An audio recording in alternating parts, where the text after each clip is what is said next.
មនុស្សភាគច្រើនតែងគិតថាឲ្យតែមានប្លង់រឹងគឺអស់បារម្ភហើយ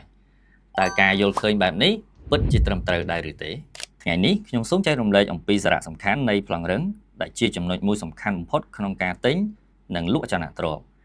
ជាដំបូងប្លង់រឹងគឺជាឯកសារកម្មសិទ្ធិផ្លូវច្បាប់ដែលបញ្ជាក់ពីម្ចាស់កម្មសិទ្ធិទំហំដីនិងព័ត៌មានសំខាន់ៗផ្សេងទៀតវាជាភស្តុតាងដ៏សំខាន់សម្រាប់ការផ្ទេរកម្មសិទ្ធិការលក់ការទិញនិងការប្រើប្រាស់អចលនទ្រព្យ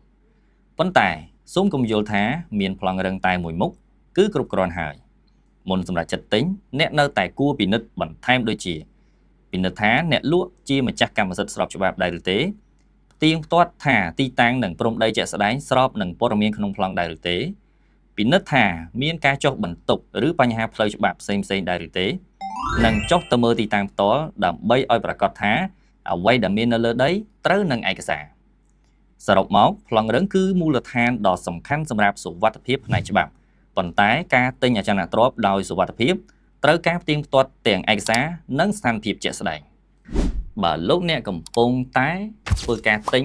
លក់អចលនវត្ថុឬក៏កំពុងតែមានគម្រោង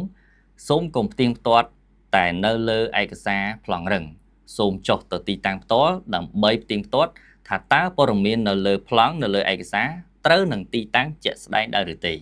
សូមធ្វើការចុច follow ក៏ដូចជា share វីដេអូមួយនេះដើម្បីចែករំលែកចំណេះដឹងទៅកាន់ពុកម៉ែបងប្អូនយើងដើម្បីការពារអំពីហានិភ័យផ្សេងៗជួបគ្នានៅវីដេអូក្រោយជាមួយនឹងចំណេះដឹងថ្មីខ្ញុំបាទថៅស៊ីថាណាសូមអរគុណសូមជម្រាបលា